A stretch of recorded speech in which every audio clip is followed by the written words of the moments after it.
True friendship now has no price, no limit. It forgives mistakes, dries tears, and protects, even on the edge of the abyss. But what happens when trust is broken, not by an enemy, but by the man you love?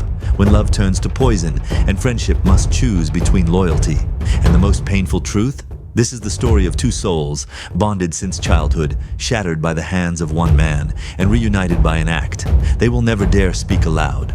Maria and Adriana had been inseparable since they were little girls. They grew up on the same street, shared the same games, the same dreams, the same heartbreaks. At university, they were still known as the twins without blood. They knew each other inside and out. They trusted each other with everything. Then one day, Adriana met James. Tall, elegant, mysterious. He had the kind of voice that comforts and a gaze that stirs the soul. In just a few weeks, he became her boyfriend. Adriana, glowing with excitement, introduced James to Maria.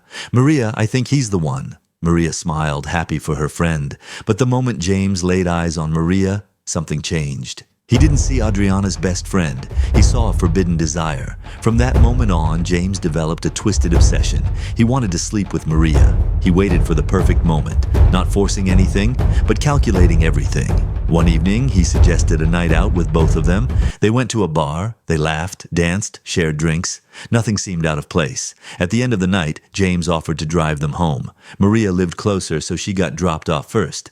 But she suddenly realized she forgot her keys. She was locked out. James calmly offered, "You can sleep at my place tonight. And there are things I need to tell you about Adriana." Maria hesitated, but she trusted Adriana, and James seemed kind. She said yes. At his place, Maria asked for a glass of water. James went to the kitchen and silently dropped a few drops of something into her drink. She drank it, unsuspecting. Soon, her head spun.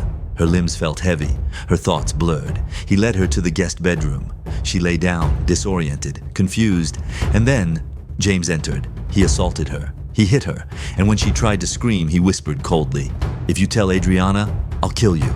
The next morning, Maria left in silence. She had no words, no strength, only tears, and a pain she couldn't name. For a whole month, she disappeared. She didn't answer Adriana's calls. She didn't speak to anyone. She just wanted to disappear. But one morning she looked at the calendar. Her period hadn't come. She took a test. She was pregnant with the monster's child. Devastated, she finally called Adriana. But before she could speak, Adriana joyfully said, "I'm getting married," James proposed. Maria's heart collapsed. She softly said, "Adriana, I'm pregnant." Adriana replied, "By who?" Maria hesitated, then whispered, "If I tell you, our friendship will die." But Adriana insisted, and Maria told her everything: the drug, the assault, the threats, and most importantly, the voice recording of James threatening her if she spoke. Adriana listened in silence. Then, with tears in her eyes, she said, "He has to pay." The two friends made a plan. They invited James to a remote location, pretending it was a surprise. He came unaware, and that day, he never returned home. They buried him alive, not for revenge, but for justice. And after that, Maria and Adriana stayed united, stronger, truer than ever. They raised Maria's child together, not as a reminder of the crime, but as a symbol of survival, of power, of sisterhood. Question for the audience: do you think Maria and Adriana were right to take justice into their own hands? Comment below and share this story if it moved you.